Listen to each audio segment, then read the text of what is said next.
Hello friends, welcome back to Learn English with Helen. இந்த வீடியோல நம்ம டெய்லி யூஸ் சென்டென்சஸ் தான் பார்க்க போறோம். கண்டிப்பா உங்களுக்கு யூஸ்ஃபுல்லா இருக்கும். வீடியோவை ஸ்கிப் பண்ணாம ஃபுல்லா பாருங்க.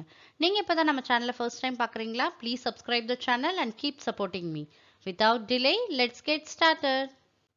Let's see the first sentence. எப்படி வேண்டுமானாலும் பேசாதீர்கள். உங்க இஷ்டத்துக்கு பேசாதீங்க. எப்படி வேண்டுமானாலும் பேசாதீங்கன்னு நம்ம சொல்லுவோம் இல்லையா? அதை எப்படி இங்கிலீஷ்ல சொல்லலாம்? Don't talk as and how you want. Don't talk as and how you want. Next sentence is நான் அவர் சார்பாக பேசுவேன். அவருடைய சார்பா நான் பேசுறேன் அப்படின்றத எப்படி சொல்லலாம்? I will speak on behalf of him. On behalf of him னா அவர் சார்பாகன்னு அர்த்தம். I will speak on behalf of him. அவர் சார்பா நான் பேசுறேன்றது அர்த்தம். Next sentence is எல்லாம் தெரிந்தும் ஏன் இப்படி பேசுகிறீர்கள்? எல்லாம் உங்களுக்கு தெரியும், ஏன் இப்படி பேசுறீங்கன்னு கேட்போம் இல்லையா? எல்லா விஷயமும் தெரிஞ்சும் நீங்க இப்படி பேசுறீங்களே நம்ம சொல்லுவோம். அதை எப்படி சொல்லலாம்? Even knowing everything, why are you talking like this? Even knowing everything னா எல்லாம் தெரிஞ்சிருந்தும் அர்த்தம். Why are you talking like this? ஏன் இப்படி பேசுறீங்கன்னு அர்த்தம்.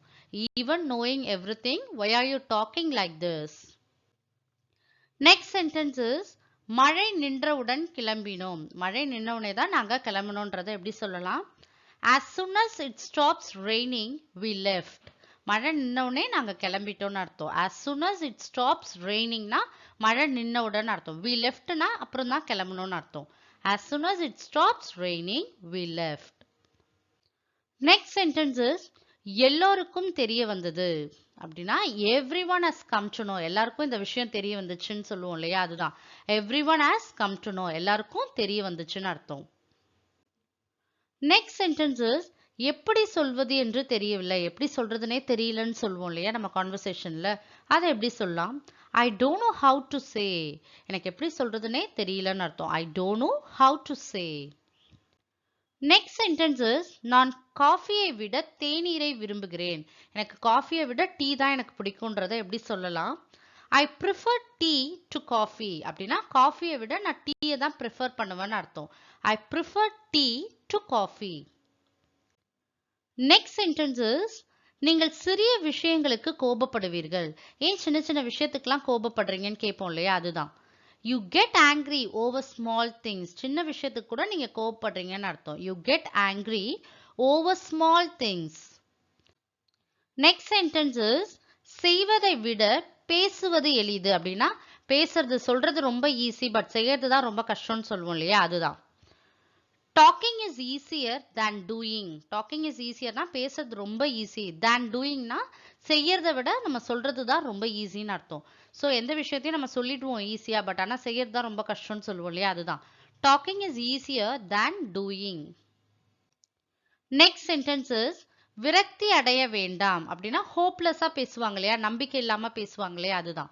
அதை எப்படி இங்கிலீஷ்ல சொல்லலாம்?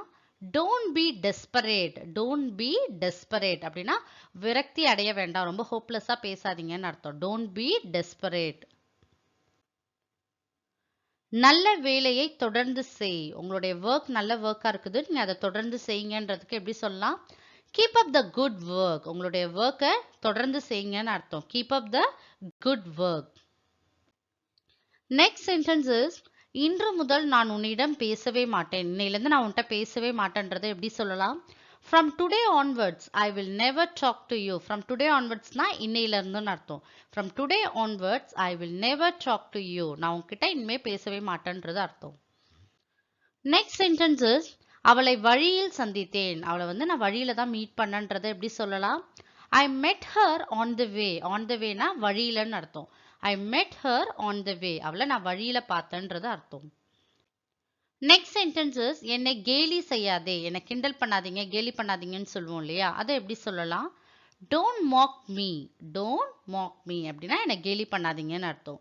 ஸோ மை டியர் ஃப்ரெண்ட்ஸ், இந்த வீடியோ கண்டிப்பாக உங்களுக்கு யூஸ்ஃபுல்லாக இருக்கும்னு நம்புறேன். நீங்களும் டெய்லி ப்ராக்டிஸ் பண்ணிட்டே இருங்க. உங்களாலையும் இங்கிலீஷை ஃப்ளூயண்ட்டாக பேச முடியும். If you like this video, like and share with your friends and kindly subscribe the channel and keep supporting me. Thank you friends.